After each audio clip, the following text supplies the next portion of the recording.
tous et bienvenue si vous nous rejoignez sur France Info. Il est 17h30 et dans un quart d'heure maintenant le coup d'envoi de Pays de Galles France, tournoi destination de rugby. Les Bleus en quête d'un troisième succès de rang dans la compétition, mais sur une pelouse de Cardiff où ils n'ont plus gagné depuis 2010. A noter qu'en début d'après-midi, l'Écosse s'est imposée 17-0 en Italie. Pour l'heure, l'exploit du jour est signé par les biathlètes français. Emmenés par Martin Fourcade, les tricolores remportent l'épreuve de relais au championnat du monde d'Anterselva en Italie. Victoire devant les Norvégiens et les Allemands, ça fait près de 20 ans que ça ne s'était plus produit. On reste en Italie où le gouvernement envisage de prendre de nouvelles mesures face à l'épidémie de coronavirus. 2 personnes atteintes par la maladie sont mortes en moins de 24 heures dans le pays. Plusieurs autres sont contaminées et les mesures de confinement d'environ 50 000 habitants dans plusieurs villes du nord du pays semblent ne pas suffire. De son côté, l'Iran, qui comptabilise désormais 5 victimes du coronavirus, annonce la fermeture des écoles et des universités dans 2 grandes villes du pays.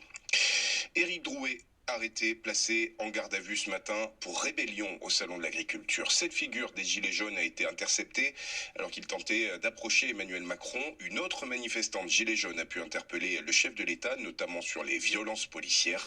Il s'était engagé à recevoir une délégation structurée des Gilets jaunes. C'est une première depuis le début du mouvement.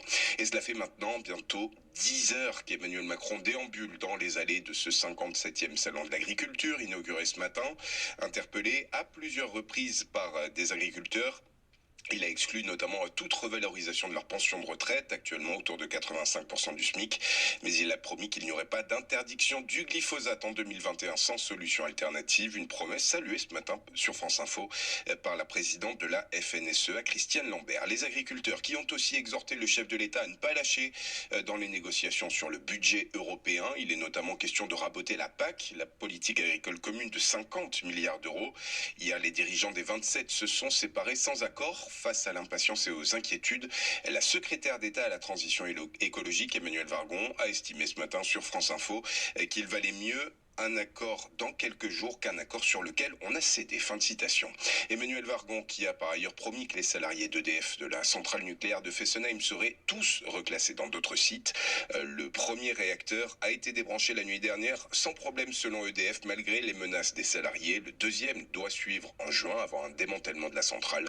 Une manifestation a réuni ce matin élus et habitants à Fessenheim pour protester contre cette fermeture programmée. Et puis en parallèle, les militants de Greenpeace arrêtés hier à la centrale du Tricastin sont sortis de garde à vue ce matin, placés sous contrôle judiciaire. Ils seront jugés le 16 avril prochain. Ils risquent jusqu'à 5 ans de prison pour s'être introduits dans la centrale. Dans moins de 10 minutes, Armel Balogog vous rejoint pour un nouveau point complet sur l'actualité. Restez sur France Info.